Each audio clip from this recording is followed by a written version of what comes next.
On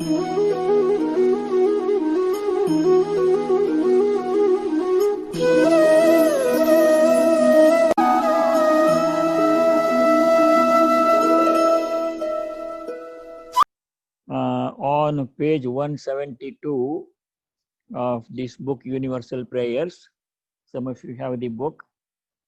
The English translation is on page 173. The first one on page 172. There are 3 verses. The first one on the top of page 172, 173. So I'm going to chant. If you like, you can join.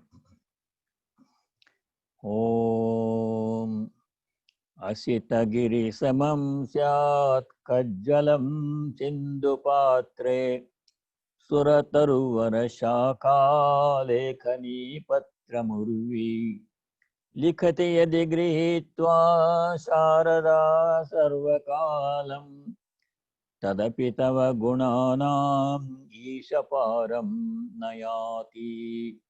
Om Shanti Shanti Shanti.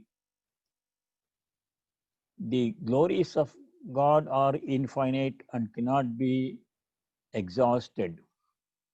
If the goddess of learning, Saraswati herself, were to begin to write the glories of God using the whole earth as the writing surface, the biggest branch of the celestial tree as her pen, the blue mountain as the ink, and the ocean as the ink pot.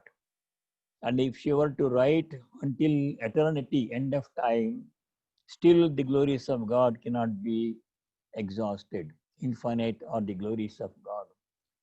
Om peace, may there be peace and joy in our hearts, Adhyatmika Shanti.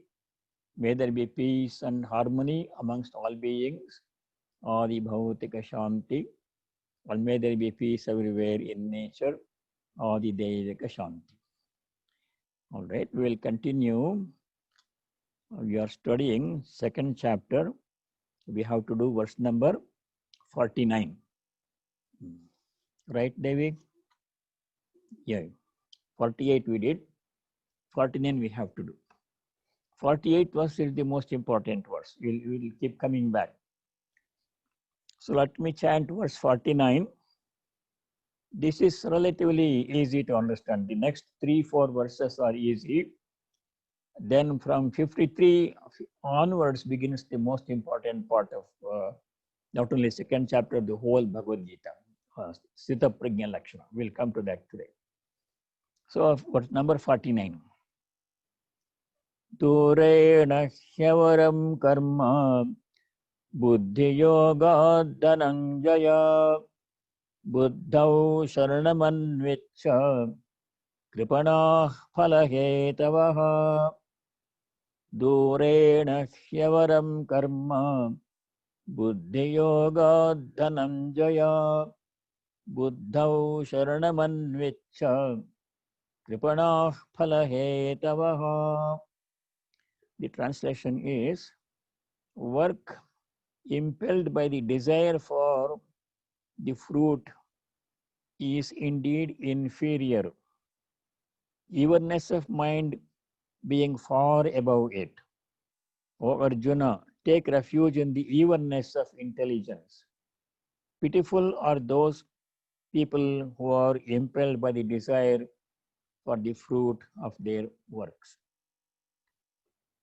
Here, the word buddhi and buddhi yoga are used in a different sense.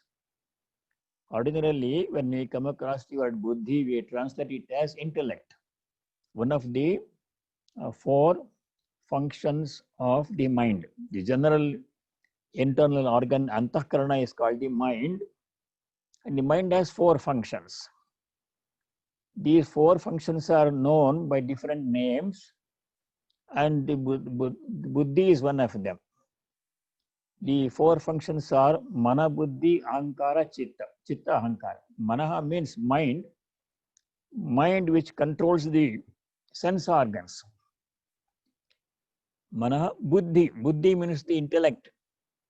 Buddhi means the decision making logical part of the mind. Buddhi decides what is right, what is wrong, what is to be done, what is to be done, what is not to be done.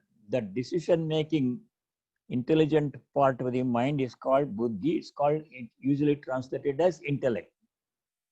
When we are faced with an option, it is the buddhi that decides this is the right thing to do, not the other one. Very important part of the mind is called buddhi, intellect. Mana buddhi.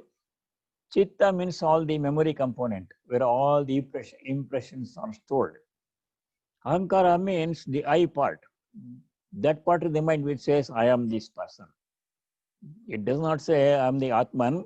It says, I am this person, identifying the body and the mind. That part of the mind is called Ahankara, the I part of it. Something in which it says, I am this person, identifying with the body and the mind. That is Ahankara. These are the four parts of the mind. Same one mind, but has four different functions. So buddhi ordinarily is the decision-making part of the mind. Nishchayatmika buddhi. Nishchaya means to decide which one is right, which one is wrong. That is the ordinary meaning of buddhi. But in this verse 49 and in the next 2 or 3 verses, your buddhi or buddhi yoga is used in a very different sense. We'll understand that one. First line of verse 49. Durena hi avaram. Avaram means it has to be separated into 2 words. He, indeed, avaram. Karma, buddhi yogat, Dhananjaya. Dhananjaya is name of Arjuna, one of the names of Arjuna used by Sri Krishna. Oh Arjuna, avaram karma. Avaram means not preferable. Varam means preferable. In some Indian languages, the word vara means bridegroom. Vara vadhu. Remember that one? Vadhu means bride. Vara means bridegroom, the preferable person. Avaram means not preferable, inferior. Avaram means inferior. Karma means karma done with result, with desire for result of action. That is kamya karma. Karma can be of 2 kinds, kamya karma and nishkama karma. Kamya karma means desiring fruit of action, selfish action. I am doing this work, I must get this benefit. That kind of karma which is done motivated by a desire, that's called ordinary karma. Here karma means that kind of desire. Desire, karma means action propelled by desire, motivated by desire for its fruit. That kind of karma is far inferior, avaram. By far, durana means by far, not by a little bit. Quite inferior to what? Buddhi yoga. Buddhi yoga means, this is a very important term. Buddhi yoga, buddhi, both are in this verse. Buddhi yoga means 2 aspects of understanding of karma, essence of karma yoga, as described in verse 248. Buddhi yoga means performing all our actions with detachment, sangam tyaktva, detachment from action and the fruit of action, detachment from karma and karma phala. That is one aspect. Buddhi yoga has 2 aspects. Second aspect of buddhi yoga is samatvam, equanimity in accepting success and failure. Treating success and failure equally, taking everything in stride without becoming too much elated if one's result is successful, and without becoming too much depressed or bitter if the result is not up to one's expectations, if the failure comes. In success and failure, one must remain calm. That calmness in success and failure is one of the aspects. 2 aspects of buddhi yoga. One is detachment from karma, karma phala. This is not simply saying this is my work. My should not be there in our thinking. This is work to be done. And it so happens that I happen to be the person entrusted with this work, and this is an opportunity for a spiritual progress.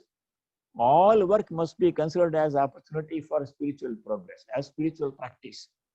Buddhi Yoga means all these things. Mainly two aspects: detachment and equanimity.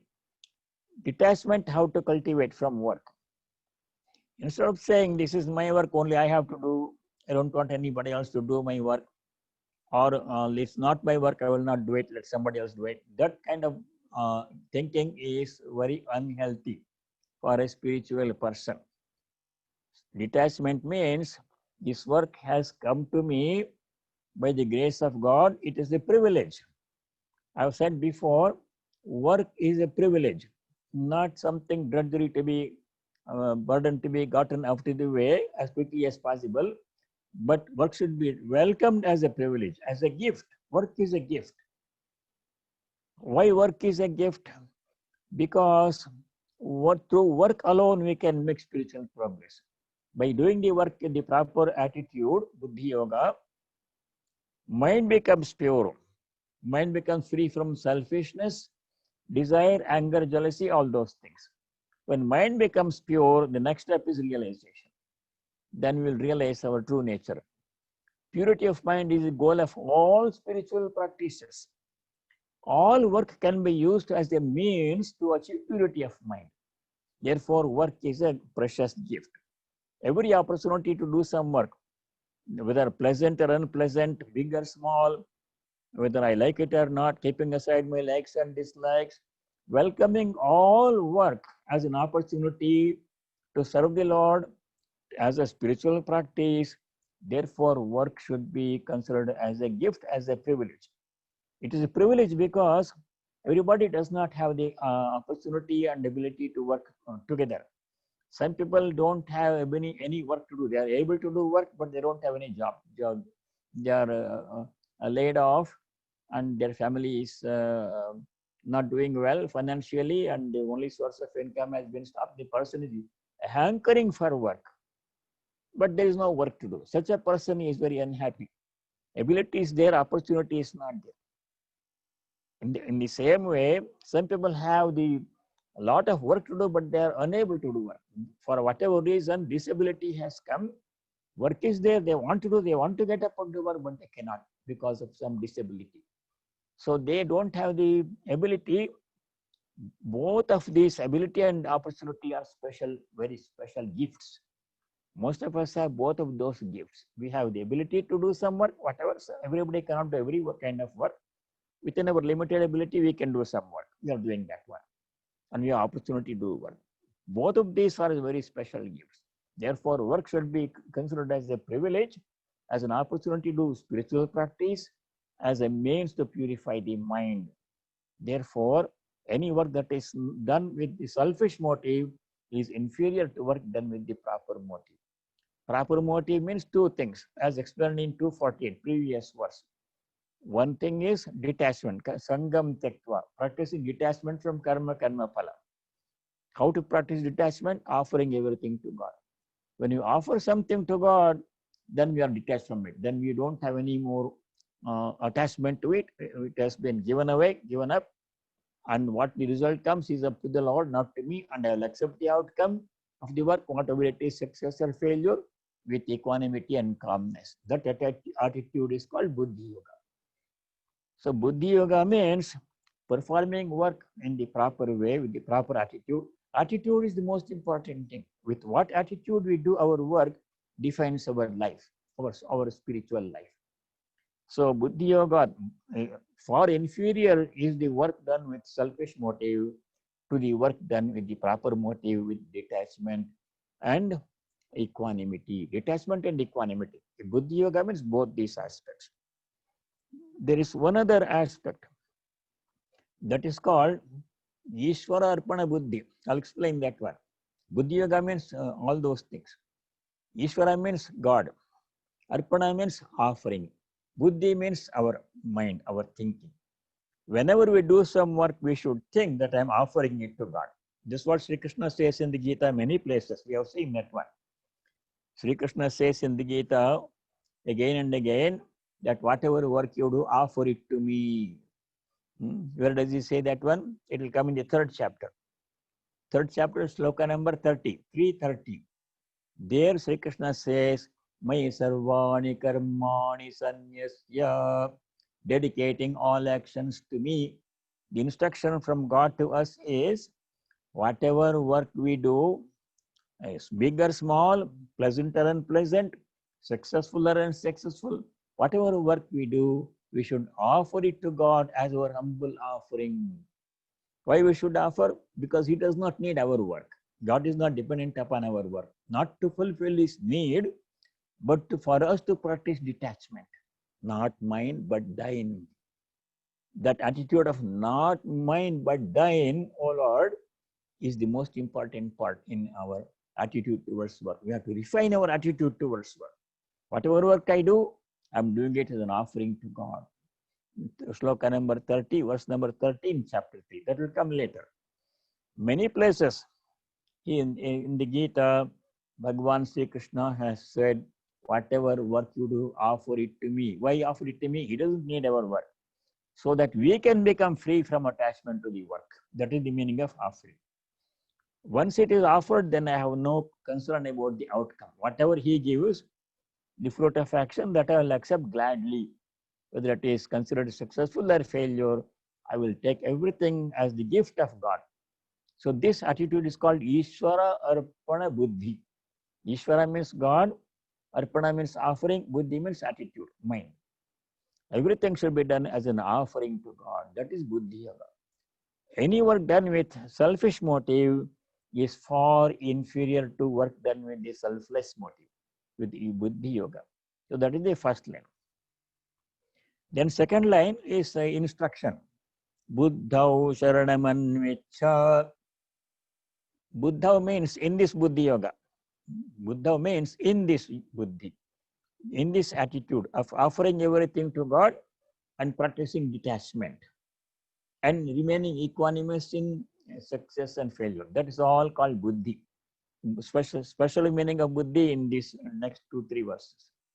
Ordinarily, Buddhi means intellect. Here it means dedicating all actions to God, remaining calm in success and failure, and practicing detachment, and that is all called Buddhi. Buddhau Sharanam Anvicha. Anvicha means take resort to. Take resort to Buddhi Yoga. That means practice this Buddhi Yoga. Then last part is Kripana Phalahetavaha. Phalahetava means those who are motivated by the desire for fruit of action. I'm doing this work, this benefit must come to me. When some work has to be done, some people ask the question, what is in it for me? If there is nothing in it for me that benefits me, why should I do this work? They will ask such question. That is very inferior kind of attitude. Durena Havaram Karma, ordinary attitude towards work, which many people have, is asking the question, what benefit does this bring to me? What do I gain by doing this work? What is in it for me? That is not very healthy attitude for a spiritual seeker.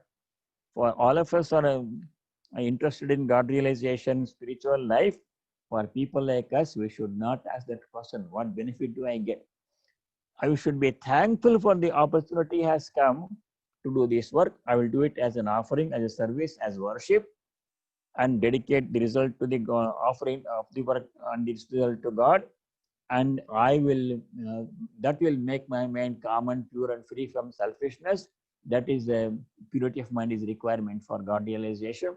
Therefore, I will welcome all opportunity to work as a special gift, because all work is an opportunity to move towards God as spiritual practice.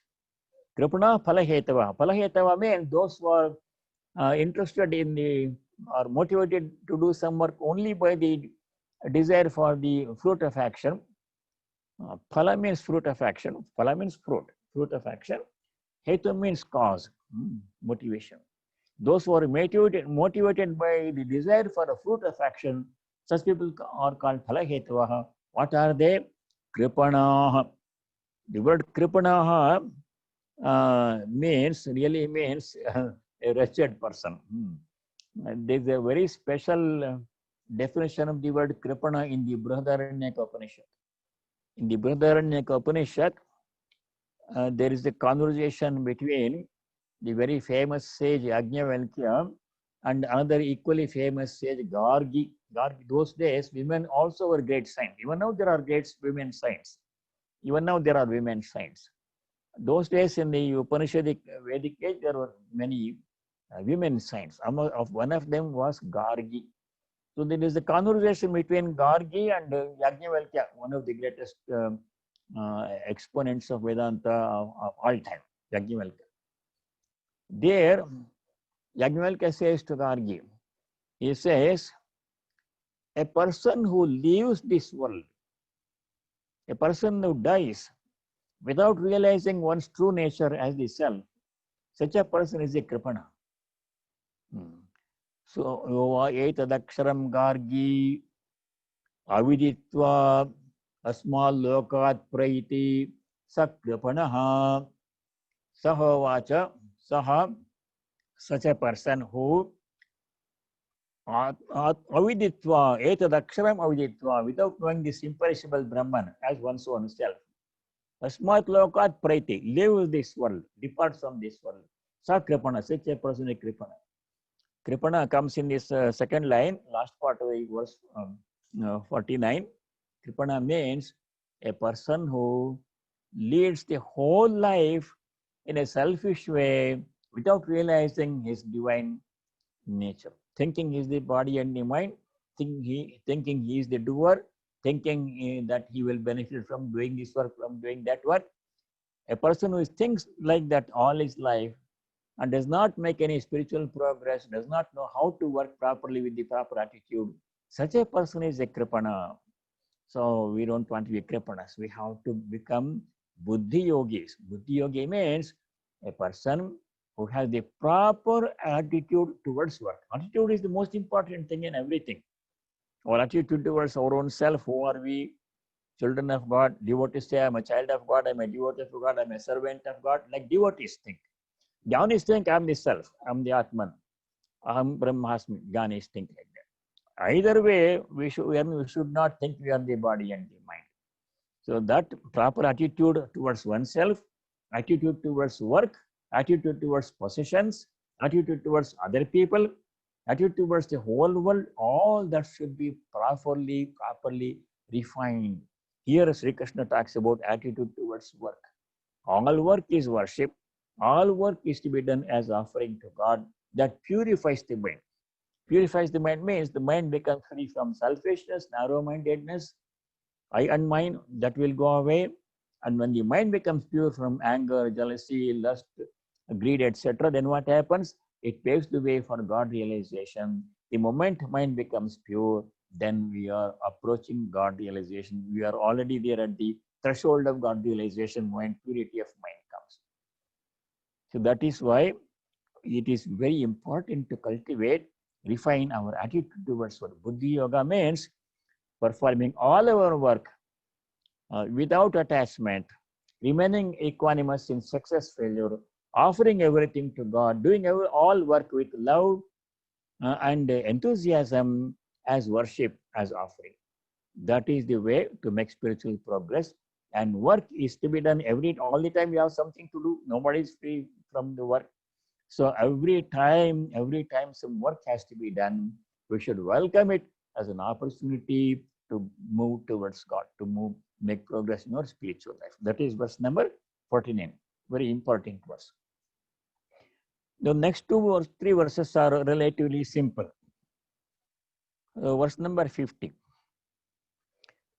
Buddhi yukto jahatiha ubhe sukrita dushkrite tasmad yogaya yujyasva yoga karmasu kaushalam. Buddhi yukto jahatiha ubhe sukrita dushkrite tasmad yogaya yujyasva yoga karmasu kaushalam. This verse contains a very important statement. Last part of this verse, yoga karmasu kaushalam. We'll understand that one.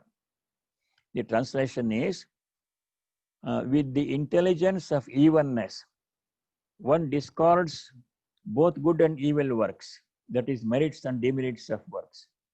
Therefore, strive to secure this yoga. Yoga is skill in action. Yoga karmasya kaushalam. The last part is the important part of this verse. Yoga karmasya kaushalam.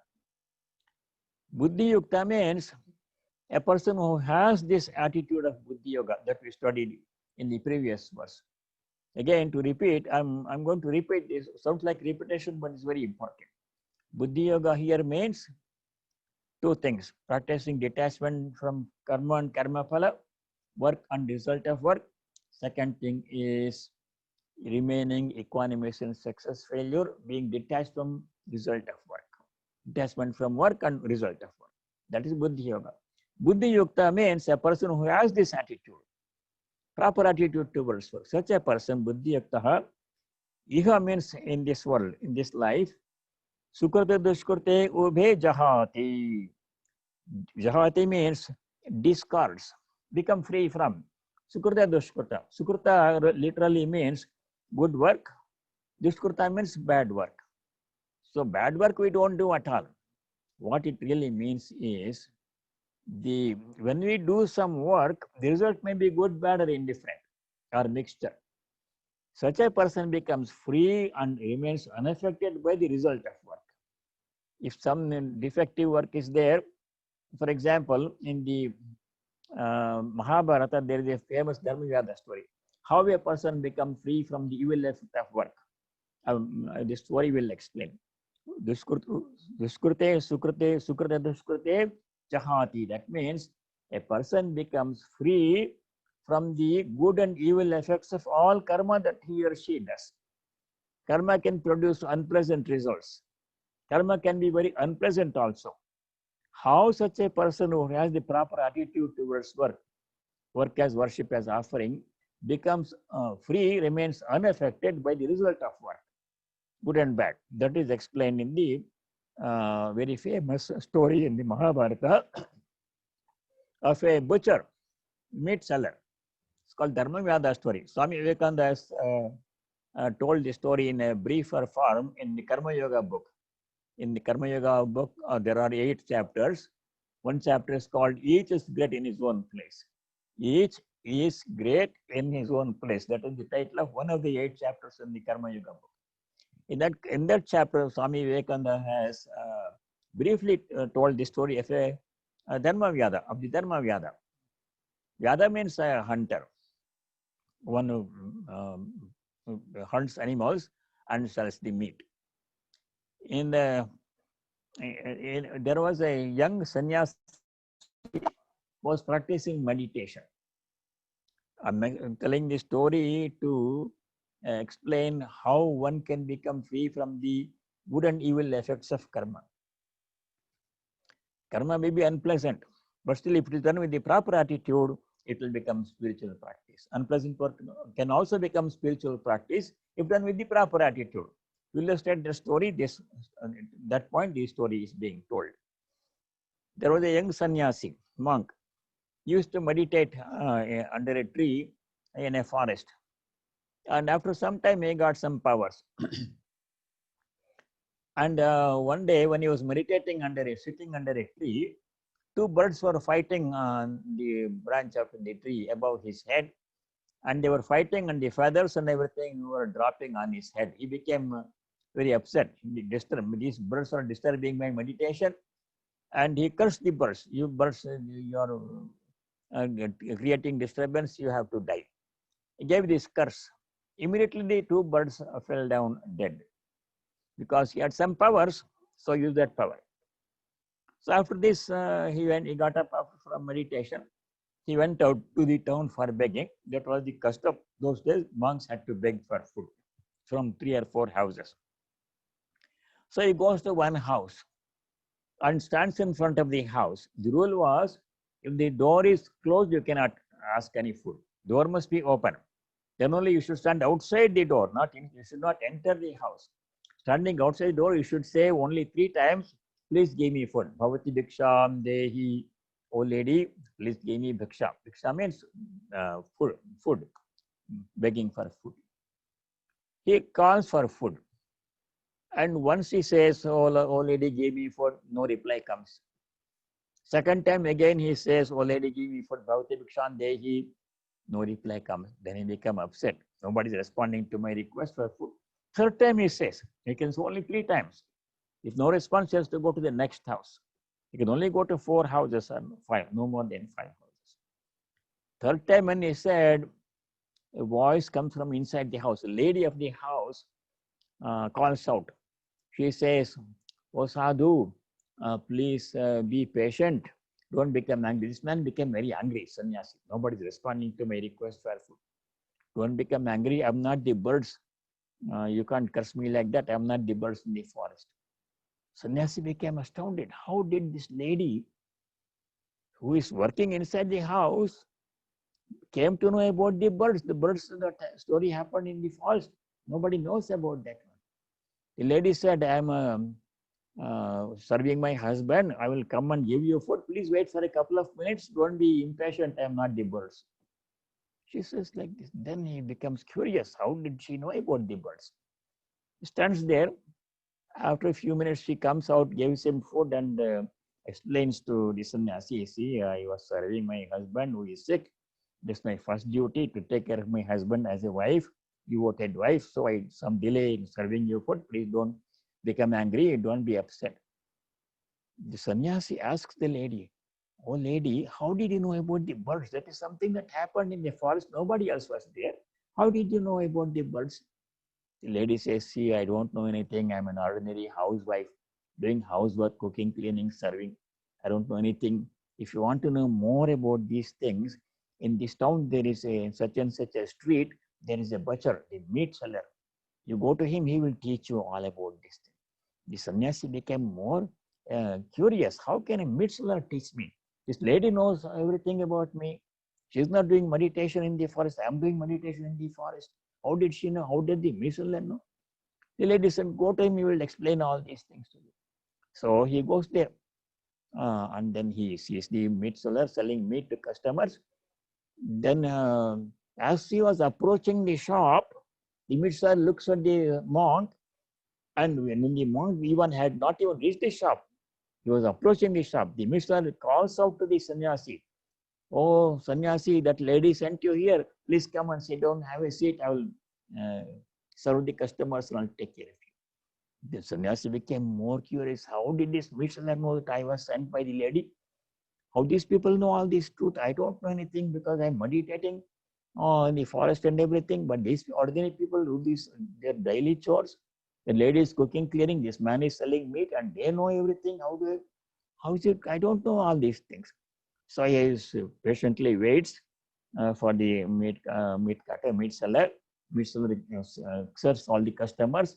Then he says to the monk, "Oh sir, please come to my home now.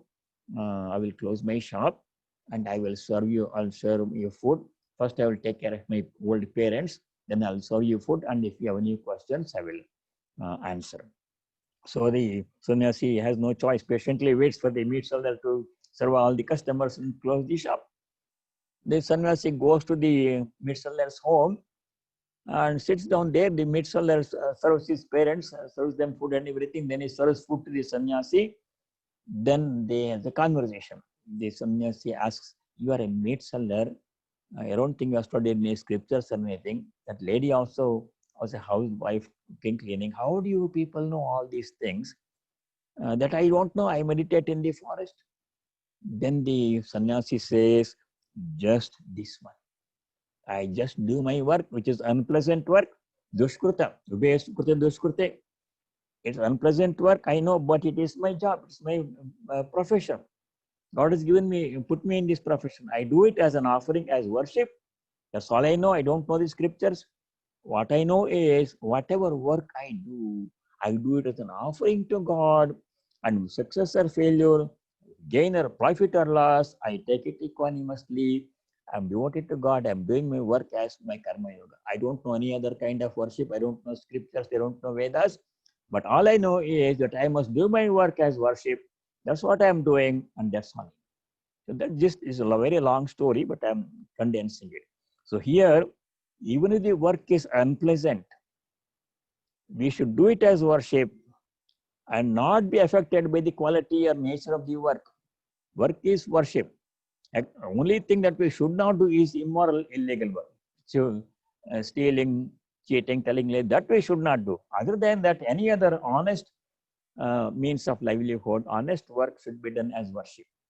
And that will not, the result of that work will not affect the person who does the work with the proper attitude. A person who does the work as worship, as offering, remains unaffected by the evil effects of that work. This is explained a little bit more in the 18th chapter, sloka number 12. You don't want to go there now, because too much digression. Just make a note, 18:12. There, Sri Krishna says, when we do some work, three kinds of result will come. Vanishtam, ishtam, mishram cha, trividam karmana phalam. Vanishta means unpleasant result will come. Phalam means result of work. Trividam, three kinds of result of work will come. When you do some work, some part of it will be unpleasant. Ishtam, some part of it will be pleasant. What we like will happen. Mishram, sometimes it is a mixture of both. Usually it's a mixture of pleasant and unpleasant. You do some work, some part of it will be very pleasant, the result will be very pleasant, and some part of it, the work will be unpleasant, and some part of the result will be unpleasant. And usually there is a mixture of pleasant and unpleasant. Nothing is purely joyful in this work. That's the nature of work. Karma phala is like that one. A person who does the work with the Buddhi Yoga, proper attitude, remains unaffected by the pleasant and unpleasant results of work. He remains free from karma bandhana, from the bondage of work. That's what the first line means. Buddhi yukto jahatiha ube means both. Sukrita dushkrita, good and bad actions, results of action. They will not affect the person who does the work as Buddhi yukta, as a person who has the proper attitude, namely working with detachment and devotion, offering everything to God, and remaining calm in success and failure. Very important instruction. This is the gist of Karma Yoga. If you do this work, all the work that comes to us with this attitude will be totally free, mind becomes pure, paves the way for a pure devotion and jnana. Both will come. Pure devotion will come with a pure mind. Selfishness is not there. Unnecessary desires are not there. Attachments are not there. Free and pure calmness of mind. Such a person achieves both knowledge and devotion. They are not separate. Pure devotion will come. Knowledge of the self will also come. That is next step is realization.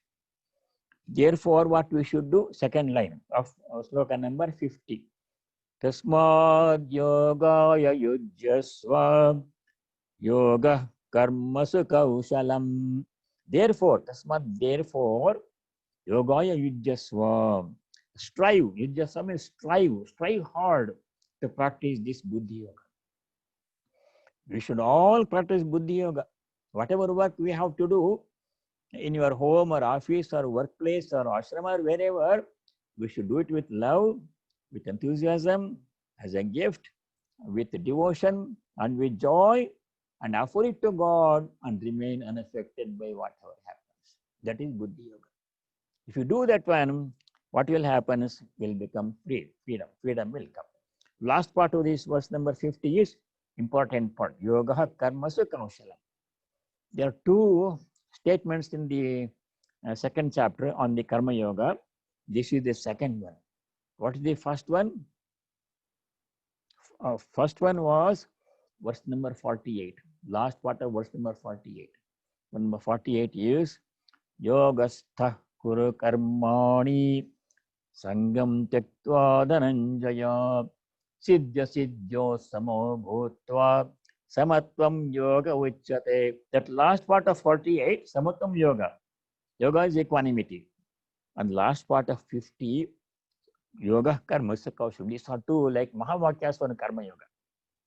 Yoga karmasya kaushalam means efficiency. Kaushalam means efficiency or proficiency in karma is yoga. Here, the word kaushalam has three meanings, three aspects. Very important. Make a note of these things.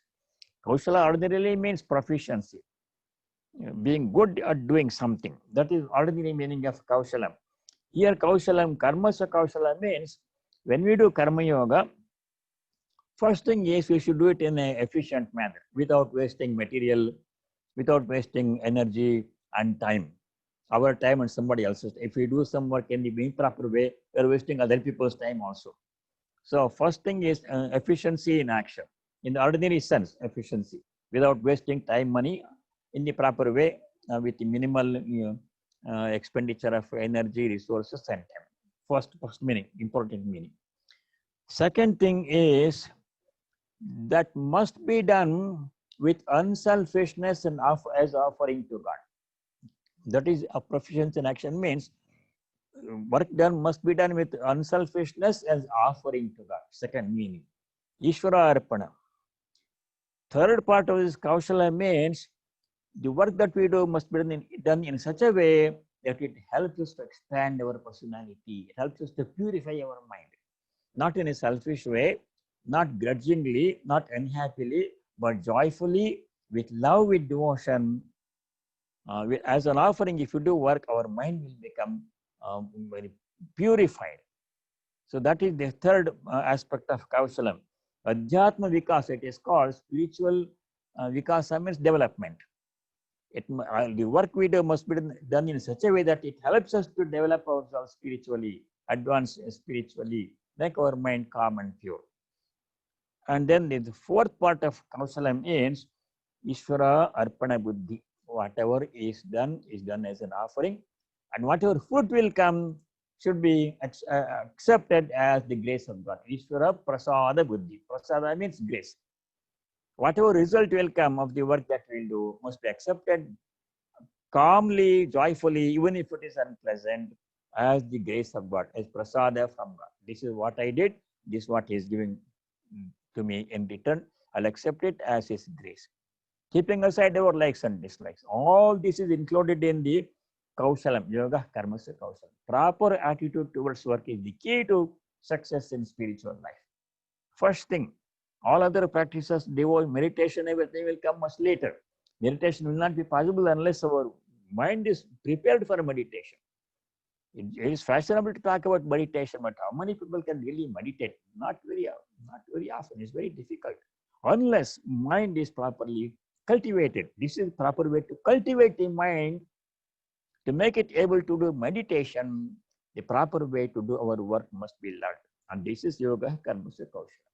So these two verses, 48, 49, and 50, they contain very important instructions. They contain the essence of Karma Yoga. If we'll understand these three verses and put them into practice, our spiritual life will go smoothly without any hindrance.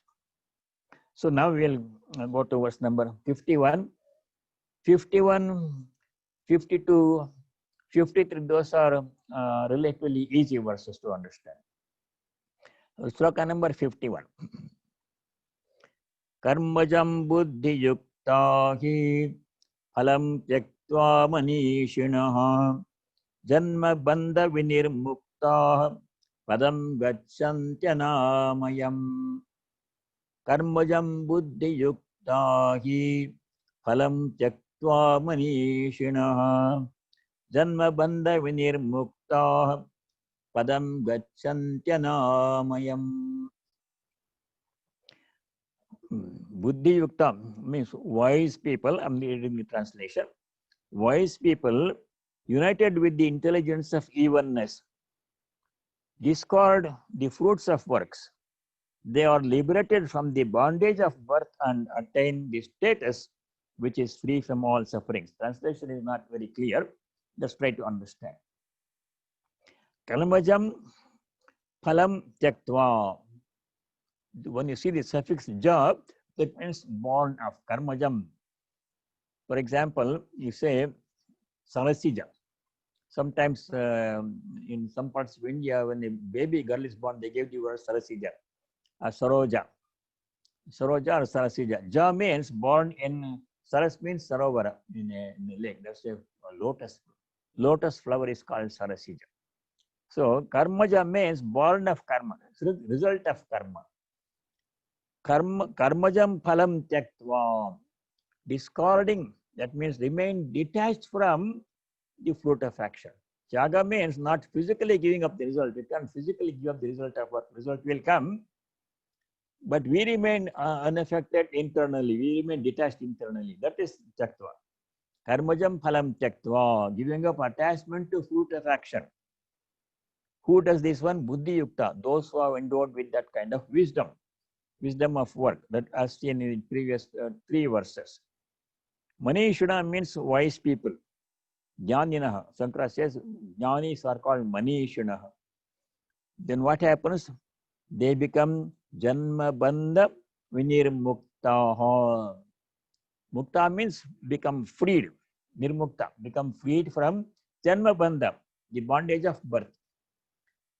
Why? How do we become free from the bondage of birth?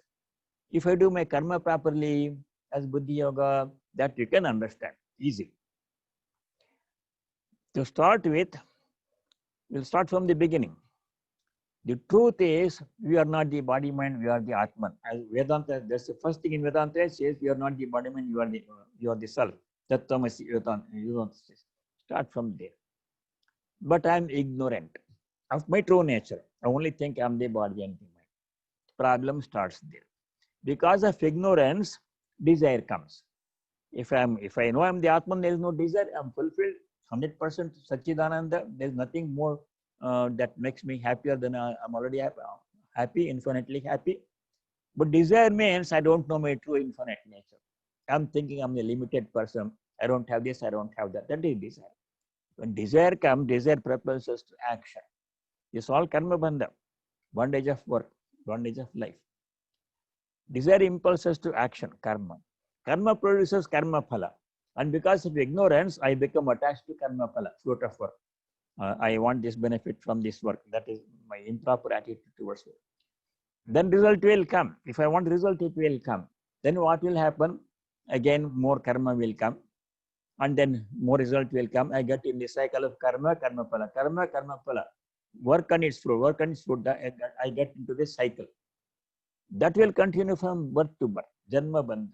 Janma mrityu, again janma mrityu. So I get stuck in this cycle of birth and death, transmigratory cycle, and that is perpetuation of ignorance. All that happens because I am attached to the fruit of work. If I only practice detachment from work and the fruit of work, I become free from this cycle of birth and death. This will be my last birth because I have no more samskaras to be worked out. I don't have any more desire to be worked out. I've given up all desires for the fruits of action. Then I am free. So those people who cultivate the proper attitude towards work, Buddhi Yukta, Manishuna, the wise people who cultivate proper attitude towards work, as described in the verse 48, 40, and 50, proper attitude towards work, Buddhi Yoga, those people do that one, they become freed from the cycle of birth and death. Janma bandha vinirmukta. No more birth for them. Liberation, salvation from the cycle of birth and death. That is the benefit of doing Buddhi Yoga. Cultivating proper attitude towards work is the key to success in spiritual life. It is a necessary step to become free from the cycle of birth and death and all suffering for all time to come. Then what happens? Last part of verse 51. Padam gacchantya namayam anamayam padam gachanti. Amaya means something riddled with problem, disease. Niramayaha means those who are free from disease. Anamayam padam gachanti. Padam means the status or goal where everyone becomes totally free from all limitations, all ignorance.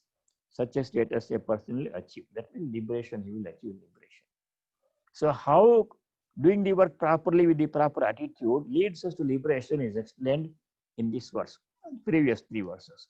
So verse number 48, 49, and 50, those are the 3 key verses in this chapter, in the Karma Yoga section of this chapter. Now the next verse, we can do that quickly. Verse number 52. Yada te moha kalilam buddhir vyatitarishyati tada gantasi nirvedam श्रोतव्यस्य श्रुतस्य च यदा ते मोहकलिलं बुद्धिर्व्यतितरिष्यति तदा गन्तासि निर्वेदं श्रोतव्यस्य श्रुतस्य च. So Sri Krishna says to Arjuna, when your intellect goes beyond the mist of delusion, beyond confusion, you will win detachment from both what is to be heard and what is to be what has been heard. It means, in very simple terms, when the mind full of confusion regarding work, what is my duty, how to do it, why should I do it, when all these questions are clarified and mind becomes free from confusion regarding work and the result of work, when the mind becomes free, then what happens will totally become free from ignorance. Tada, then Mohakalila means a confusion. Te buddhihi, when your mind Mohakalilam yatitarishati becomes free from confusion. When your mind gets clarity of understanding in regard to karma phala, buddhi yoga. Then what happens? Srotavyasa, srutasya nirvedam gantasi. Nirvedam is detachment. Vairagya, detachment. You will become free from all the confusion of what has been heard, what is to be heard. So many books, in other words, we can say book knowledge. So many books are there. One author says this, another author says that one. So when you read all these so many things, listen to so many people saying different things, the mind becomes full of confusion. When the mind becomes free from confusion, you will achieve freedom. That will pave the way for true knowledge of the self. Then I want to finish 53, and next time we want to begin the most important part of the whole Bhagavad Gita, 54 onwards. So 53 we shall do now. Shruti vipratipanna te yada sthāsyati nischala samadau achala buddhihi tada yogamavapsyasi. Shruti vipratipanna te yada sthāsyati nischala samadau achala buddhihi tada yogamavapsyasi. You will win the supreme yoga when your intellect, bewildered by Vedic texts, becomes firm and unwavering in concentration. Te buddhihi, your mind, yada suti vipratipanna nischala sthasyati, when it becomes free from the confusion of what the karma kanda says. Veda has two parts in it. The Vedas have two parts in them. One part is called karma kanda, another part is called jnana kanda. Karma kanda means all the Veda except the Upanishads. Upanishads are called the jnana kanda. What's the difference? Karma kanda describes mostly, they have contained hymns to various gods and goddesses seeking benefits in this world and in heavenly benefits.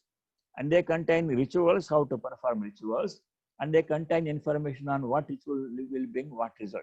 If you want to go to heaven, what you should do. If you want to get children, what kind of yoga you should do. You remember in the Ramayana, Dasharatha did not have sons. He had only one daughter. We don't hear much about the daughter. Dasharatha had a daughter, but he didn't have sons. As a king, he wanted to have a son. Those days, that was the desire for kings to have a son, so that they could entrust the kingdom to the eldest son and repair to the forest for Vanaprastha ashrama. He didn't have sons.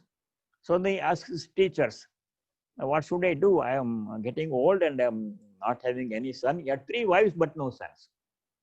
So his teachers told him, you should do a particular kind of ritual, Vedic ritual called Putra Kameshti Yaga. Putra means son, Kama means desire, Ishti means yajna, Vedic ritual. There is a special kind of ritual in the Vedas. By performing that, a person can get sons. This kind of information is given in the Karma Kanda. For seekers of liberation, that is not of interest. For seekers who want worldly life, who want to have children, grandchildren, property, money, wealth, success, fame, enjoyment. For them, karmakanda is useful. They can do any kind of ritual they want to achieve whatever they want. But for not people who are seeking liberation, who are seeking knowledge and pure devotion. For people like us, that karmakanda is not of much interest. It is so confusing information given there. Do this yoga, you will get this benefit. You don't want that information. So Sri Krishna says to Arjuna, when your mind becomes free from all the confusion of the karmakanda of Vedas, your mind becomes steady, nischala, samadhau achala buddhihi, which remains firmly anchored in samadhi. Samadhi means, there are two meanings of samadhi. Samadhi means this state of highest concentration, where I and you duality is lost, only Atman is present. Or culmination of all meditation. That is common meaning of samadhi. Here, samadhi here means, he says, samadhi, samadhiyate chittam asmin iti samadhi, atma tasmin atmani. He says atman, self. Samadhi means self here, special meaning of samadhi. Samadhu achala buddhihi, when the mind becomes firmly established in the Atman. How does it become established in the Atman? By performing all our work as worship, as offering, practicing detachment, dedicating everything to God, remaining unaffected by the result of our mind becomes calm and pure. It will become able to concentrate on the self. When that happens, tada, then yogam avapsasi, you will achieve yoga. Yoga means union with God. You really realize God. So that is the second part of second chapter. First part was from verse number 11 onwards until 30 or so. Jnana Yoga, the nature of the self, was described, and then the rest of it until 53 was Karma Yoga, how to purify the mind by doing work properly. What's the proper attitude towards karma and karma phala, and how does it benefit us in reaching our goal of realization. All that was described until 53. 54 until 72, chapter 72 verses. That part is called Sita Prajna Lakshana.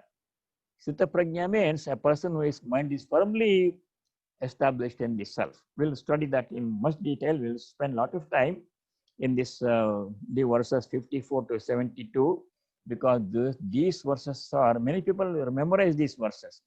Though they don't study, memorize all the other parts of second chapter, we memorize 54 to 72. That is very important part, not only in second chapter, but in the whole of Gita.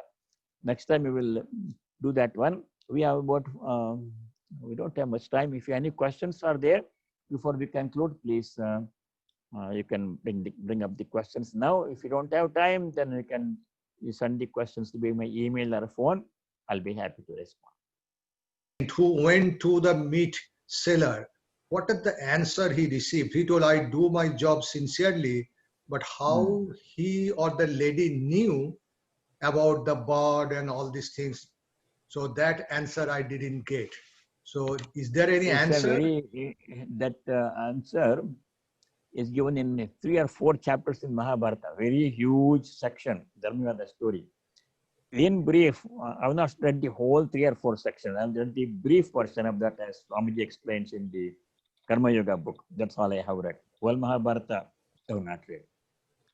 The meaning is, when the mind becomes pure, by doing all our work as worship, without attachment, dedicating everything to God, mind becomes pure, then we'll get all knowledge.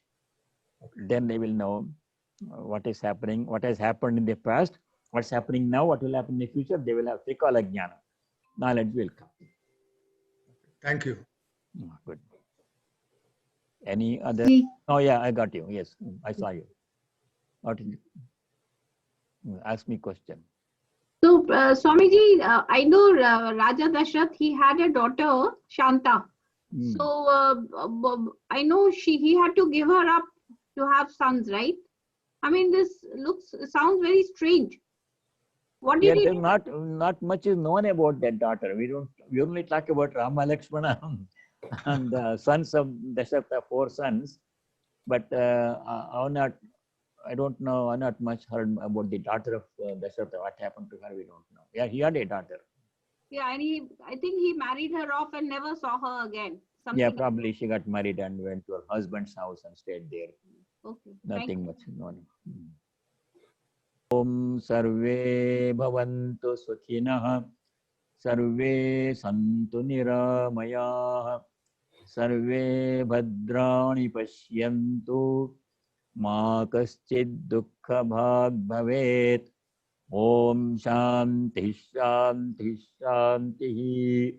Om, may all be happy, may all be free from afflictions, may all realize what is noble and auspicious, may no one be subject to misery. Om, peace, may there be peace and joy in our hearts, may there be peace and harmony amongst all beings, and may there be peace everywhere in nature. Hari Om Tat Sat Sarvam Sri Krishna Arpanamastu, Sri Rama Krishna Arpanamastu. All of you stay well until next week. We'll meet again next week, and let me know if you have questions. Thank you.